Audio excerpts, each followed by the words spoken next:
What is the best sort of life for a human being? Socrates claimed in 400 BC that a man lives a happier life if he's just, even if he's thrown starving into prison for the rest of his life, than if he's unjust and he's celebrated and honored all of his days and is never caught for his crimes. Could that possibly be correct? If not, why not? And what difference should the question make to us now? What moves the human heart? Shakespeare's characters throw us into the depths of lust, envy, greed, pride, ambition. What do those characters have to say about the way that we act, or that we behave, or that we believe? And if so, what difference would it make to read about them in Shakespeare? And why Shakespeare, whose Elizabethan English is very difficult for us who speak modern English to understand. Thomas Hobbes wrote in 1651 a book called *Leviathan*, one of the 2 or 3 most influential works in the history of thinking about government and politics in Western society.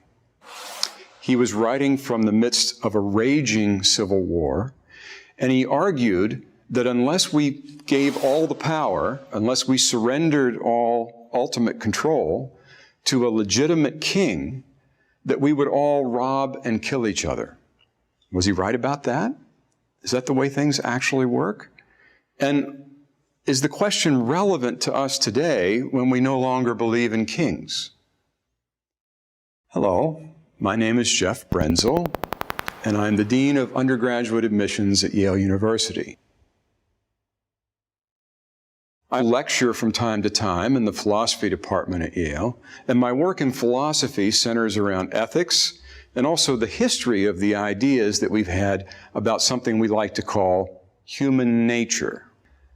Speaking of human nature, one of my personal heroes, Aristotle, claimed that by nature, everyone seeks to know, everyone desires to know. For the purposes of this talk, I'm going to assume that you are already an intellectually curious person, and that you're not only chasing after knowledge as hard as you can, you're also trying to build up the skill sets and acquire the kind of capacities and abilities that you're going to need to become a better learner overall. If these things are in fact true about you, then here's my advice in a nutshell.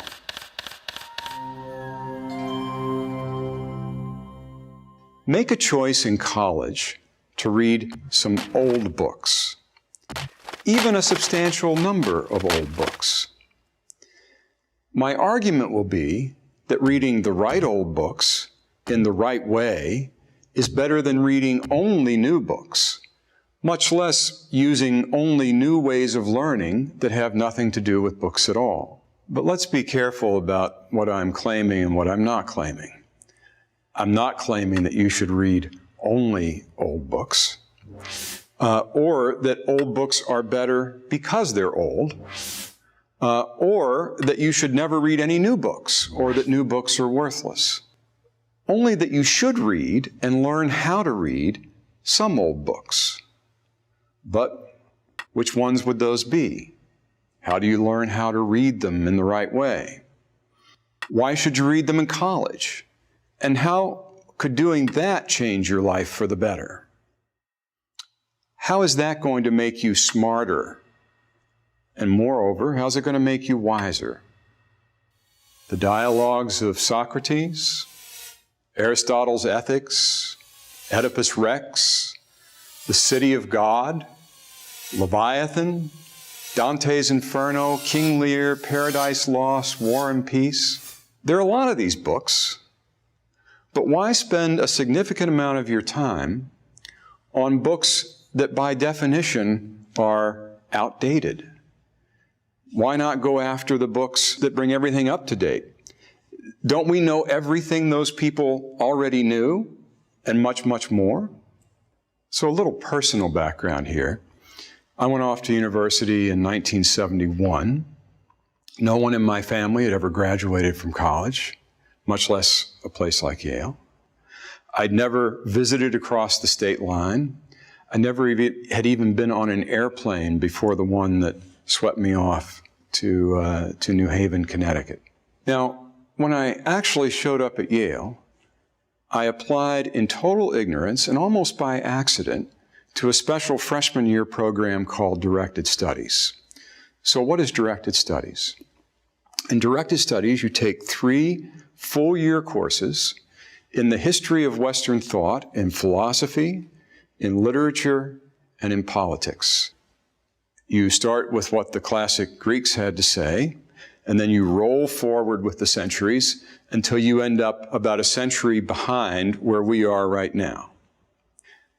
There's no textbooks, there's no summaries, there's no cliff notes. You read only the original works.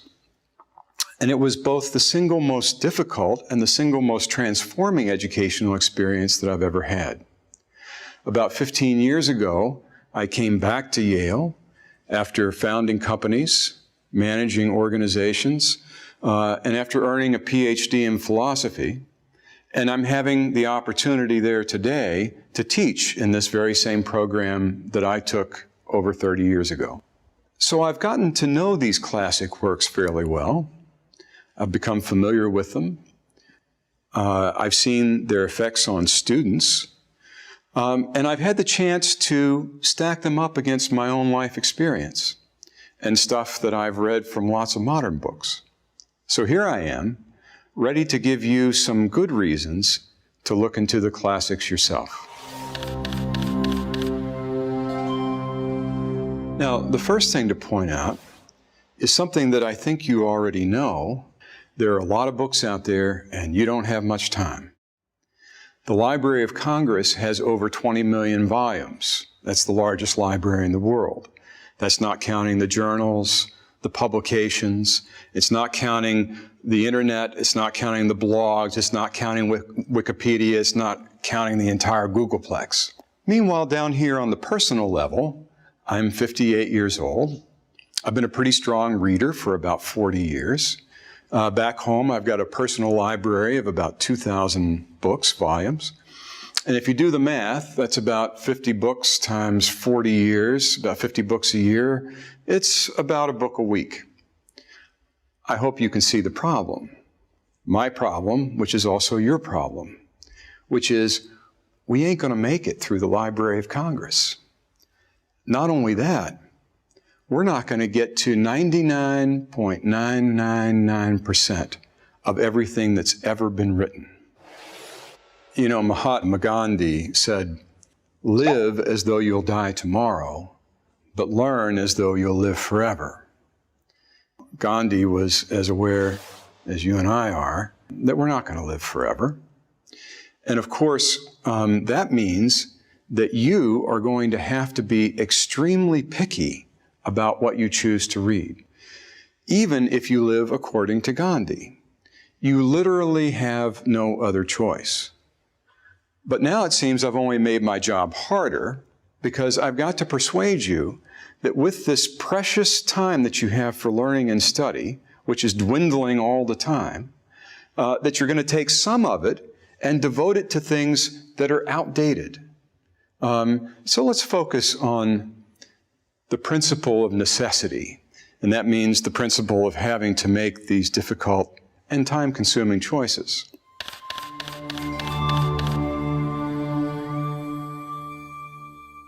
I'd like to give you 5 reasons, 5 rough and ready criteria for identifying a classic of literature or philosophy or politics. Now, no 1 or 2 of these criteria are going to be decisive, but I think if you put them all together, they're going to prove actually to be quite useful. First, the work addresses a permanent, universal concern about the human condition. From the philosophical perspective, it has something to say about the way we should live. From a literary perspective, it helps us imagine different ways that we could live. And from a political perspective or an historical perspective, it helps us remember ways that we have lived. So that's mark number one of a classic. Mark number two is that the work has been a game changer. It changed perspective or shifted perspective on those issues, both for the earliest people who read the book and also for those who came later. Mark number three is that the work has stimulated or provoked or responded to many other important works. Mark number four is that many generations of the very best readers and the most expert critics have rated the work highly as one of the best and most important of its kind, even if those reviewers, those experts, didn't agree on anything else, and even if they took or had a violent argument with the work itself.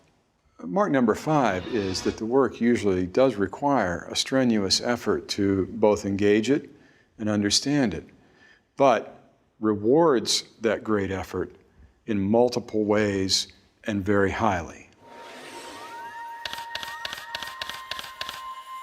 Before we think about what these criteria rule in, let's think about what they rule out. Let's say that you run up to me with a novel that you picked up just last week.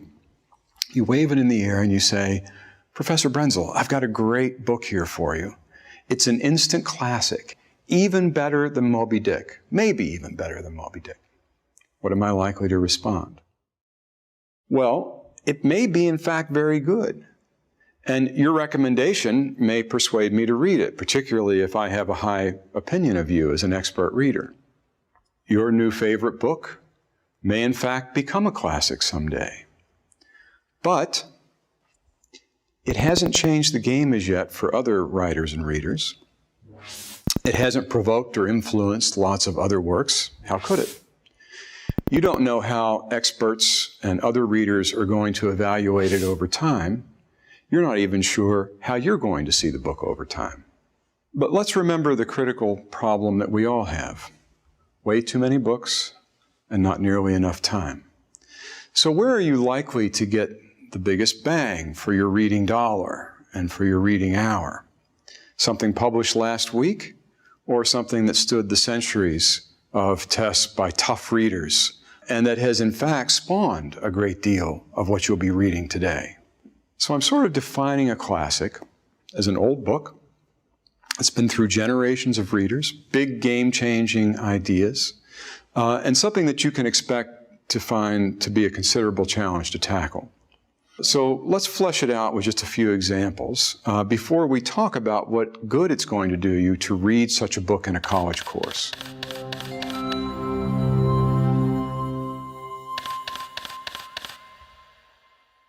Socrates was a philosopher who lived in Athens, ancient Greece, about 400 years before the birth of Christ. You've probably heard his name, even if you know nothing else about him. You may also know that the other citizens of Athens put him to death because he went around asking a lot of challenging questions, needling people, irritating them with questions about their actions and their beliefs that they didn't care to answer. Well, it's a remarkable fact that for the past 24 centuries, very few thinkers in the Western tradition have been able to avoid having to come at some point to grips with Socrates and his life and his death. It's even more interesting that Socrates, so far as we know, never actually wrote down a single word. He strolled around the town, embarrassing prominent people with his questions. He liked to say that the only superiority that he ever claimed was that he was absolutely certain that he was ignorant, but he found that people believed that they knew all kinds of things, and in that, he was superior to them. Now, one of the young aristocrats who got a big charge out of following Socrates around the town was a young wrestler named Plato, maybe the first scholar-athlete. So Plato wrote a series of dialogues after Socrates died that featured his hero in the principal role. The early dialogues do seem to reflect for us this business of walking around asking these difficult questions that no one can answer. Later, in the later dialogues, Plato begins to use Socrates as a mouthpiece or as someone who represents the kinds of new questions that Plato himself began to ask under Socrates' inspiration. To give you some indication of how expert readers over time have understood Plato's thought and its central importance in the tradition, the great 20th century philosopher and mathematician Alfred North Whitehead once said that all of Western thought is nothing more than a series of footnotes to Plato. Quite a claim. And remember that it was Plato's encounter with Socrates that inspired all of Plato's thought. Now, Plato's single most important dialogue, with Socrates as the hero, is a dialogue called the Republic. And in it, Plato tries to formulate two basic, fundamental, and universal questions. What's the best sort of life for a human being? And beyond that, what's the best society for producing the conditions under which human beings could live that kind of life? These two questions give the book the first mark of greatness that I was discussing, which is the Republic addresses permanent and universal questions, ones that might puzzle you as much as they did Socrates and Plato.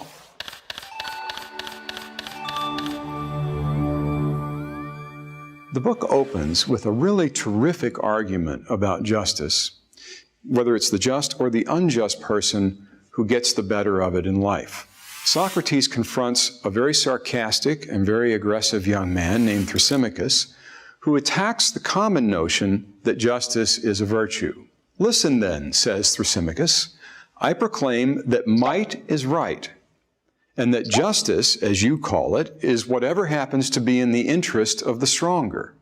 There are different forms of government, but they all make laws according to their own interests. Everywhere there is only one principle of so-called justice, which is that justice turns out to be whatever happens to be in the interest of the stronger. So, have you ever heard someone make this argument before? That might makes right? That justice has no fixed meaning? That what is considered just in a society is just whatever the people running the society say it is? I'd be surprised if you hadn't, because it's a universally recurring argument, not only throughout the dorms of any good colleges down through time, but also down through the centuries in the debates of the very best philosophers.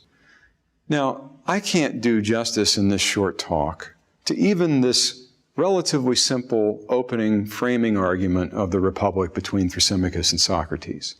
But essentially, Socrates tries to answer Thrasymachus by pointing out that we distinguish between good rulers and bad rulers, just like we distinguish between good shepherds and bad shepherds, or good boat captains and bad boat captains. The good shepherds act in the best interests of the sheep, and the good boat captains act in the best interests of their boats and passengers. So a ruler, if he's rightly named a ruler, or she's rightly named a ruler, is someone who acts in the best interest of the subjects, and the bad ones don't. Thrasymachus calls this drivel. He points out that the shepherd hardly cares for the sheep. He's simply fattening them for the slaughter. Consider further, most foolish Socrates, he says, that the just is always a loser in comparison with the unjust. First of all, in private matters, wherever the unjust is the partner of the just, you will find that the unjust man always gains more and the just man always gets less. Next, in their dealings with the government, when there is an income tax, the just man will pay more and the unjust man less on the same amount of income. And when there is anything to be received, the one gains nothing, the other gains much.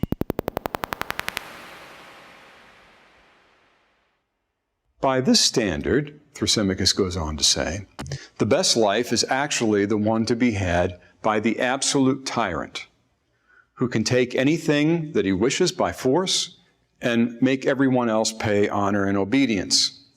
So not only is being a tyrant the best kind of life, all people would become tyrants if only they could.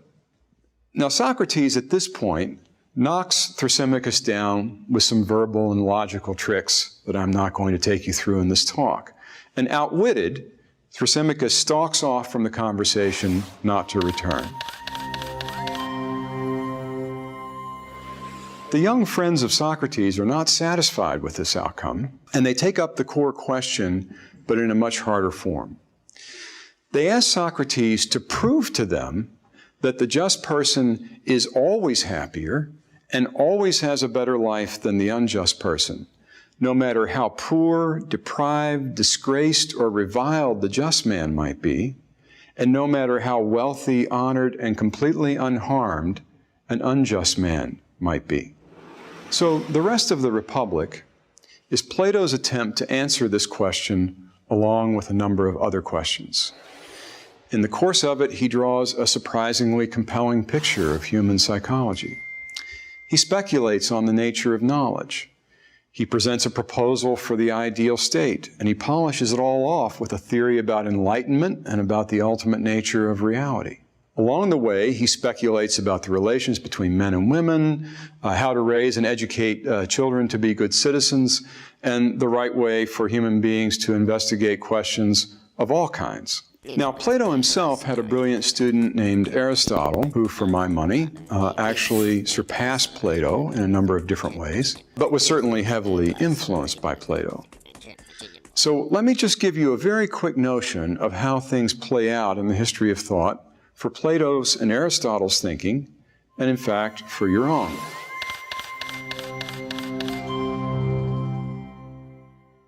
First, their thinking stays very much alive in Greece and Rome for 400 years until the coming of Christ, and beyond that for many centuries more. If you happen to be a Christian, what you think of as Christianity, the very concepts and ideas that form the basis for Christianity, actually turn out to owe a great deal to Plato and Aristotle. Virtually everything that Christianity teaches about God, about human nature, about human fulfillment, arises from what the historians of religion like to call the marriage of Jerusalem and Athens. That is, the marriage of Greek and Jewish thinking. One big moment for this process comes about 8 centuries after Plato and Aristotle, 4 centuries after Christ, when a man named St. Augustine writes a truly monumental work in the history of Western thought, a real classic, The City of God. He writes this book just as the Roman Empire is collapsing around his ears from invasions of barbarians. Augustine was very influenced by Platonic thinking, even though he wasn't all that familiar directly with Plato's works. And he sets the course of Christian thinking for a very long time. In fact, if you're knowledgeable about the history of Christian doctrine or Christian theology, you'll know that Augustine is influential right up to the current moment. Then another 800 years after St. Augustine, a priest around the year 1250 named Thomas Aquinas rediscovers many of the lost works of Aristotle. To put this very briefly, he puts together the thought of Aristotle with the thought of Augustine, comes up with a new synthesis for Christian thinking, and it turns out to be a game changer. The result is, for the most part, what the Roman Catholic Church teaches to this very day. St. Thomas Aquinas is the primary Orthodox theologian of Catholicism. Meanwhile, the Italian poet Dante, who lives 1 generation after Aquinas, reads Aquinas, is influenced by his work, and as one of the 3 or 4 greatest poets ever to live, presents us with his own view of human nature, fulfillment, and human destiny when he writes his 3 epic poems about hell, purgatory, and heaven. You've probably heard of Dante's Inferno. So now fast forward another 250 years, and we come to about the year 1500, Martin Luther in Germany. Now, Luther gets very angry about a lot of things that are happening in the Catholic Church. He goes back and rips Aquinas apart. He trashes Aristotle, and he returns for his inspiration to the game-changing works of St. Augustine and St. Paul. By doing this, Luther also starts a process that splinters Christianity into a million pieces. Game changers. Another 100 or so years after Luther, we have John Milton. Milton is an English poet. He takes his inspiration from the reforming of Christianity, the Protestant Reformation, and he writes the greatest epic poem in the English language, Paradise Lost. It gives his own picture, the Protestant picture, of human nature, human history, human destiny, God's will. So if you happen to be a Catholic and you believe that the Catholic Church teaches the same thing always and everywhere and has from the very beginning, or if you're an evangelical Protestant and you believe that all of your own views come directly from a plain, straightforward reading of New Testament texts, in either case, you could not be more mistaken. The very teachings of the Catholic Church, or the very ways that a Protestant Christian interprets the words of the Bible and Scripture, results from speculations and collisions taking place among ideas that involve Plato, Aristotle, Augustine, Aquinas, St. Paul, Dante, Martin Luther, and Milton. Here's a very small example of something quite specific.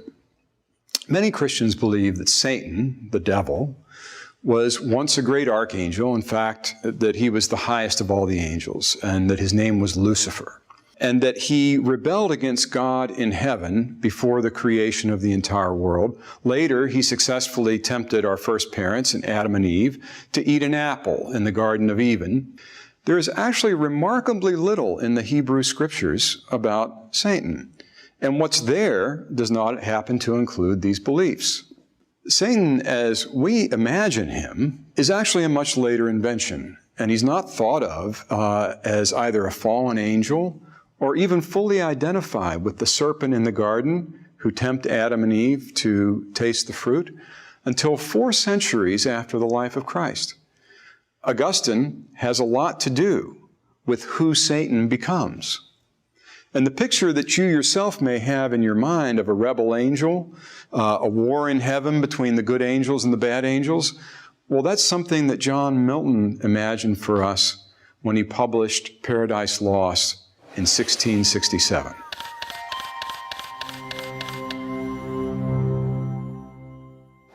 Socrates and Plato and Aristotle exert influences in many other threads or conversations or discussions that are taking place in the Western history of ideas.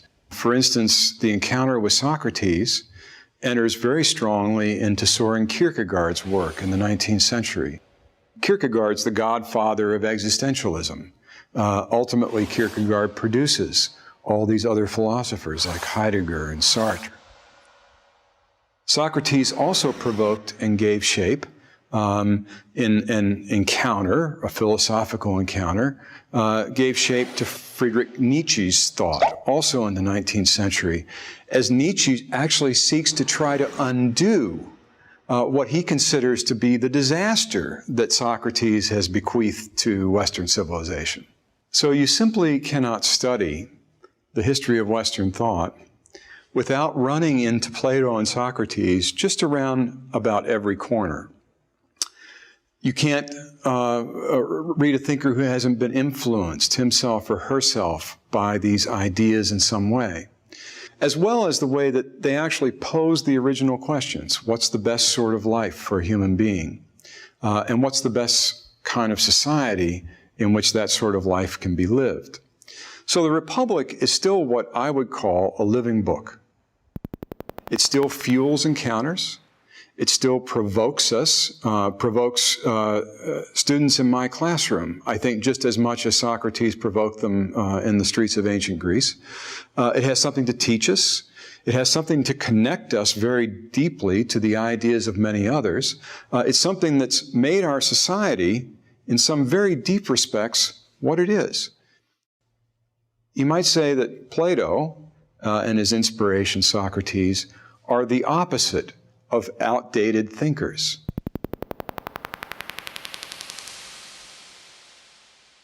On this rather quick dash through the centuries, I've not forgotten the question that I'm supposed to answer, which is, so what? Why does it do you any good to know these things? What's all this about strenuous effort? And what's that got to do with something being a classic?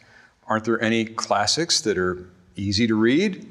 Or to cut to the chase, and regarding all of this strenuous effort, why do I really have to dig into Plato's Republic at all? Why can't I just hear about it from you? Or why can't I read the Cliff Notes version? Or why can't I find a summary or a digest or look on my neighbor's notes? Why won't Wikipedia tell me everything that is truly important for me to take away from the book? Why can't I take advantage of the fact that all these other people have read it, commented on it, and used it for some purpose or another? What's the takeaway? Well, the 20th century philosopher and critic Mortimer Adler put it this way: the path of true learning is strewn with rocks, not roses. But I am still saying, he goes on, that the great books can be read by every person. In one sense, of course, they are the most difficult to read, but they are in another sense the most readable, both for the less and the more competent reader, because they are the most instructive. What Adler is trying to tell us here is that just because something is difficult doesn't mean that the time you spend with it is not worthwhile. And in fact, that any amount of time that you spend with one of these kinds of works will actually be more valuable to you than the same amount of time that you spend on a work of lesser quality. But what Adler wants us to understand is the principle of no pain, no gain. And in fact, that in the case of works of the mind, that whatever the pain you experience, whatever time and study that you're going to give to these works pay a greater return. You might say they have a higher interest rate than the ordinary stocks and bonds that you're going to be exposed to in the rest of your courses. So what I'm going to do now is to try to give you 5 takeaways. That is, 5 valuable things that are specific to you that you can pull out of these books and take away with you to the other things that you're studying and also to your own life. Number 1, the value of forgotten ideas. Some old ideas are not actually outdated. The entire period that we call the European Renaissance actually consisted of people rediscovering a bunch of ideas from the ancient world and giving them a new application. So, point number 1 is, some of these old ideas are actually valuable. Number 2, the value of making connections between ideas. There is less new under the sun than what you might think, and seeing the connections that tie one thinker to another in a tradition also gives you a measure of how far we've come on some problems, and what problems seem to have heavily resisted the attempts of human beings to give them answers.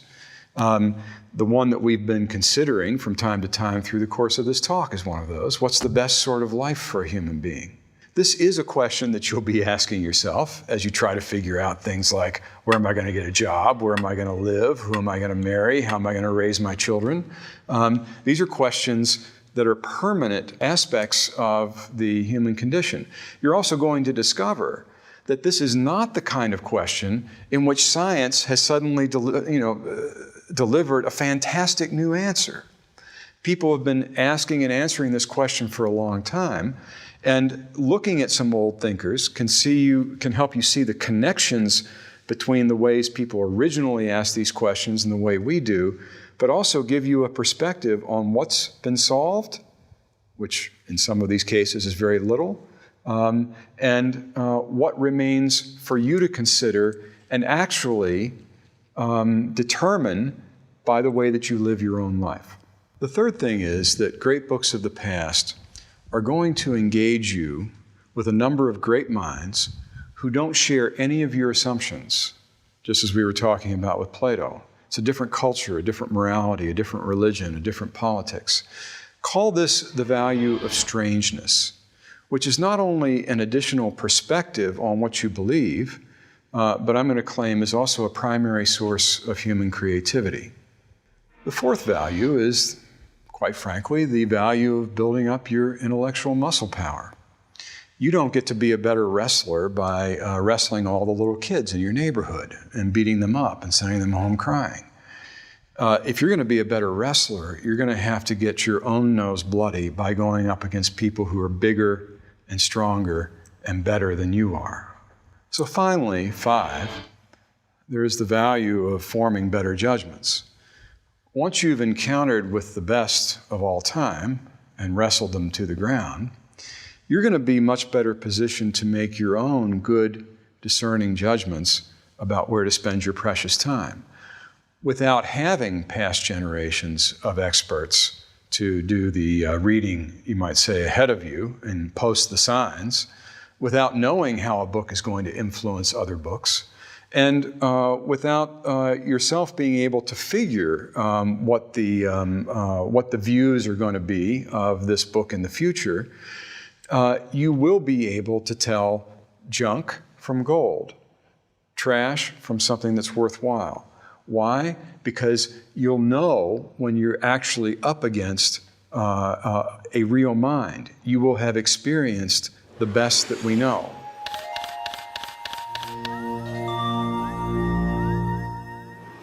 So let's dig down a little bit into the value of some old and outdated ideas. A man named Malthus in 1798 published a classic work in political economy. It's called An Essay in the Principle of Population. Now, the basic idea is that populations can only grow up to the point where they necessarily collapse because of limited resources, famine, and disease. But the essay explores the ideas in a lot of very interesting ways, and actually it was a major influence on Charles Darwin in the development of the theory of evolution. Despite the game-changing nature of this work, economists and scientists of the industrial age have generally held that Malthus was wrong. Why?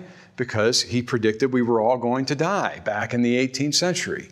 He thought that we were going to outrun the food sources with our population and that nothing could stop a headlong rush over the cliff. What he did not take into proper account were the game-changing aspects of human ingenuity and creativity that would find a way around resource bottlenecks.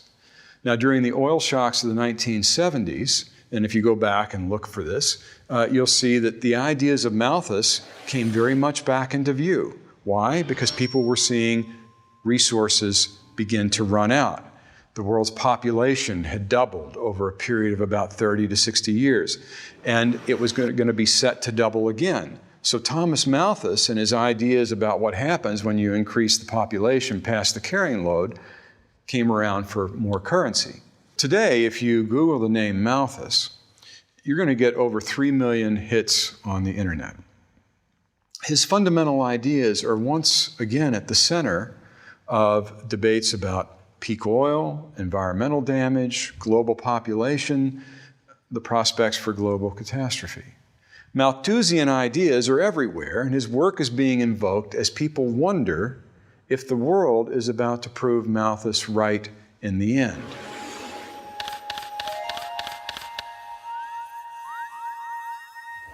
Here's another example of old ideas being mined for new insights. In ancient Greece, Aristotle wrote a book called the Nicomachean Ethics, or for short, the Ethics. It's actually a book about human happiness and about what it takes to be a happy person. Now, we don't ordinarily associate the idea of ethics with a work on happiness. We think about ethics as being things like moral obligations, duties, what we're called upon to perform despite our desires to do other things. Aristotle had a different perspective on this. He was an original proponent of the idea, and you may have heard this idea, that virtue is its own reward. That in fact, the things that make you an excellent parent, the things that make you an excellent citizen, are also the things, if pursued consciously and done well, make you a happy human being. In other words, that there's a dedication to excellence, where excellence consists of the virtues that are required for us to live well and do well with one another, that is the foundation for human beings to be happy. This goes these days by the name virtue ethics. And philosophers and psychologists all over the world are studying what makes for human happiness. Aristotle actually has something extremely contemporary to contribute to that debate. So again, reading these works gives you a very different sense of what progress consists of in one whole area of human thought, and what even our notion of progress might mean when we start to talk about something like human happiness. Are there really new messages coming from the cosmos about what it takes to be happy?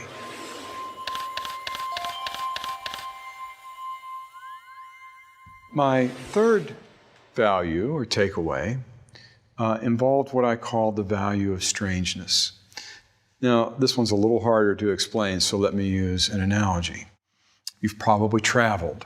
People like to travel. Some people travel a great deal. What do people feel like they learn from traveling, particularly travel to another society?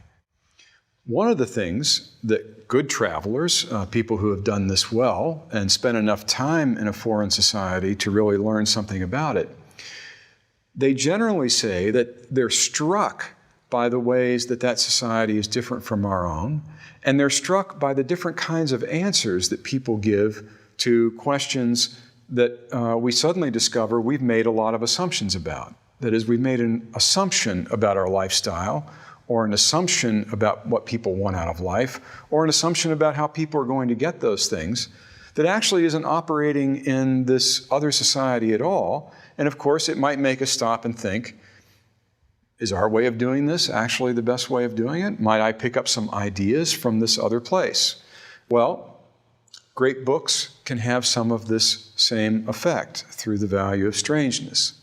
Let's consider two women writers for a moment. And if you've been paying attention, you might have noticed that I haven't talked about any women thinkers or writers up to this point. And in that regard, it's important to remember that until very recent times, very few women had access to the kinds of educations or were given the kind of encouragement to engage in this kind of thinking or this kind of work or this kind of reading as they are today. So you might say it's only very recently that women have entered this long conversation. Why? Because they were excluded from it. But Jane Austen was a brilliant novelist, and what Jane Austen wrote about were the manners and the ways of life and the marriage and family arrangements of English country gentry of the late 1700s. Now, it's very unlikely that you're going to have much knowledge about the ways of life that were current among the English gentry in the late 1700s. And that is just what makes encountering them valuable and what makes encountering Jane Austen herself valuable.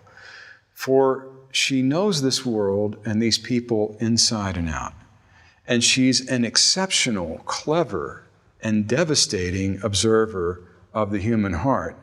You come to know both the world that these people occupied and the ways in which they occupied this world in a way that no other author is ever going to reveal. Or take another example, Emily Dickinson. Now, Emily Dickinson was one of the 2 or 3 master poets that the United States has produced. She had an even more narrow and an even stranger world to show us, consisting primarily of the workings of her own mind and her emotions, which were exceptionally focused and intense. It was Dickinson, a virtual recluse, who said, "Parting is all we know of heaven and is all we need of hell." She also said, "One need not be a chamber to be haunted." And also this, "An ear can break a human heart as quickly as a spear. We wish the ear had not a heart, so dangerously near. Reading Emily Dickinson will introduce you to a mind and a heart that simply does not work like yours. It doesn't work like mine, but she knows yours, and she knows her own as well. Thoughts, like Dickinson's and like Austen's, can dislodge us from the everyday world, the things that we're familiar with, and the ways that we tend to find it natural to think. But isn't that the value of an education? And isn't one of the most practical things that the world is seeking, the world of business, the world of law, the world of government, the world of the arts, even the world of academia, aren't they seeking for people who take up new and strange and different and creative perspectives? In other words, isn't this takeaway from these great and classic works maybe among the most practical things that they have to offer us?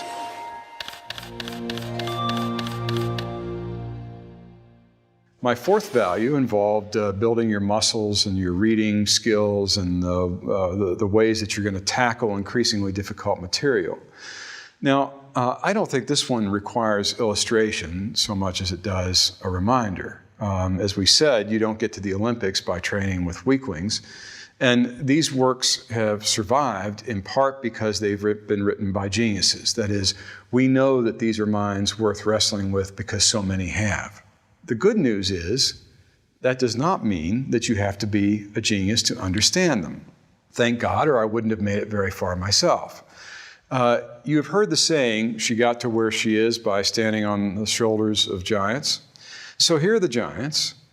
Master the skills that it takes to get up on their shoulders, and you're going to see quite a distance. You'll see more than they saw. You'll also be prepared, better prepared, to grapple with lesser works that don't stand as tall.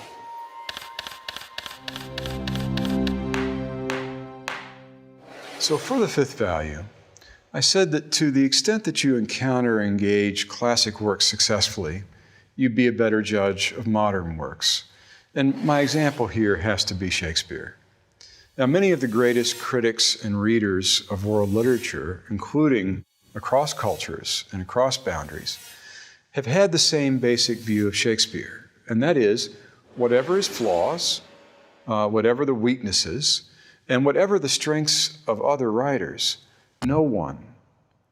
no literary giant has ever written more profoundly or more inventively or more imaginatively about the human condition than Shakespeare.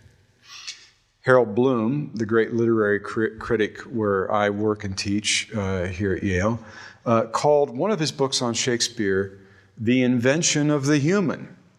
And he meant by this that Shakespeare, with these characters like Falstaff and Hamlet and King Lear, quite literally created, around the year 1600, our modern sense of what it means to be a human being acting and thinking in the world.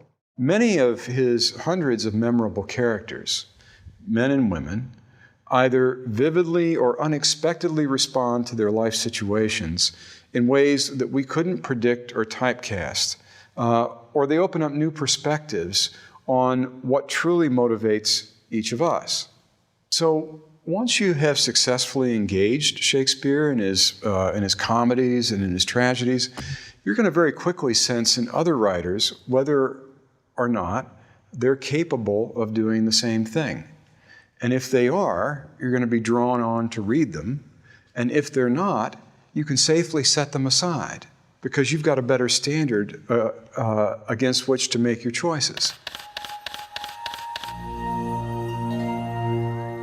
Let's say that you're persuaded of these 5 valuable things that I say you can take away from these work if you include some of them on your course schedule in college.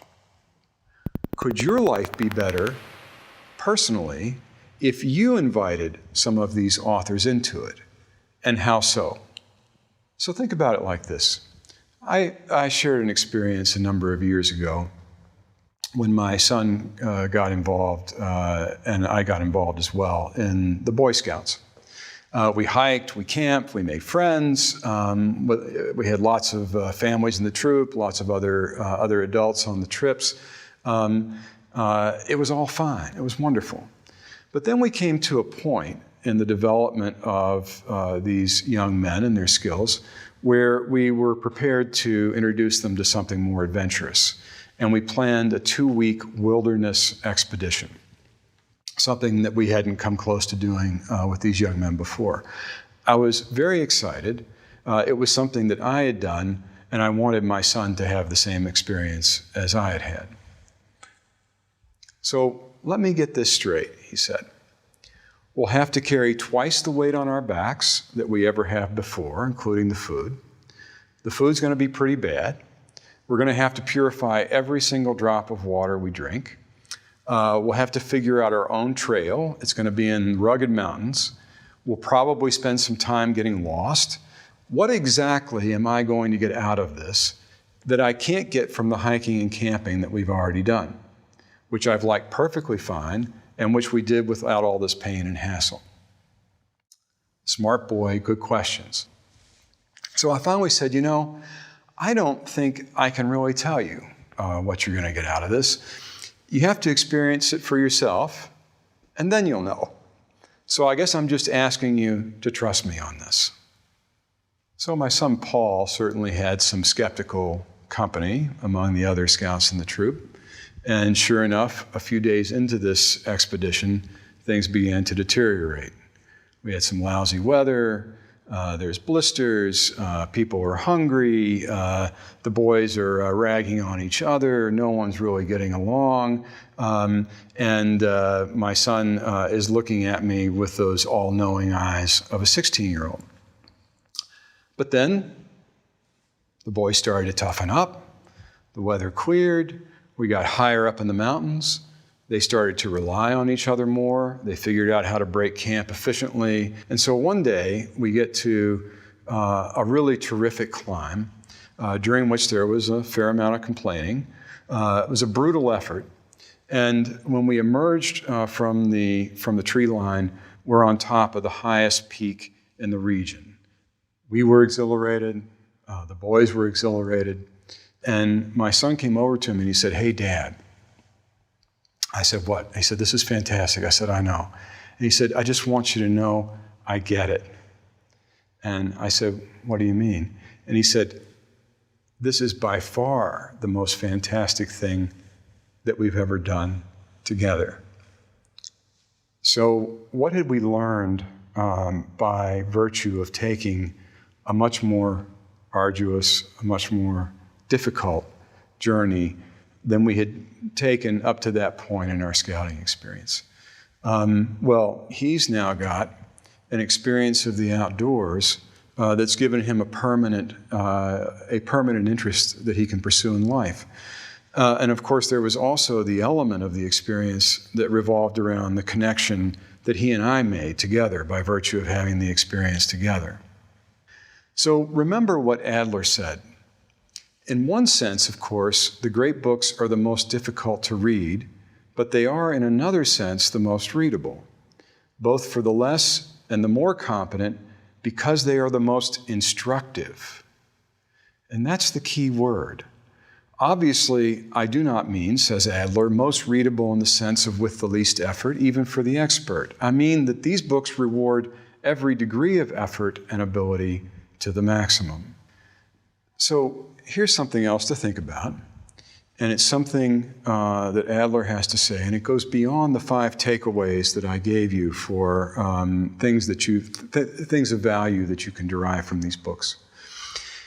You're going to encounter a lot of things in your life that you need to know and things that you need to learn about that aren't going to change you much at all.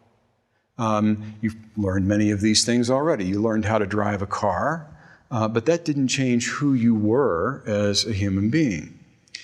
I'm suggesting to you now that you're going to be in the same position with relation to these works we've been talking about in this lecture as the scout who's done the weekend hiking, taken the day trip, maybe cooked breakfast at the camporee, and so forth.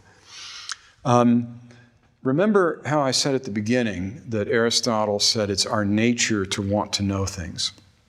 Well, just as it's our nature to work, to play, to find a mate, to live in society, remember how I said that wisdom is something different from knowledge. Well, here's my final thought for you, and it's a deep paradox of learning. You don't necessarily know what you are looking for until you find it. And it's the effort of finding it that actually turns you into a different person than the one who set out on the journey to begin with.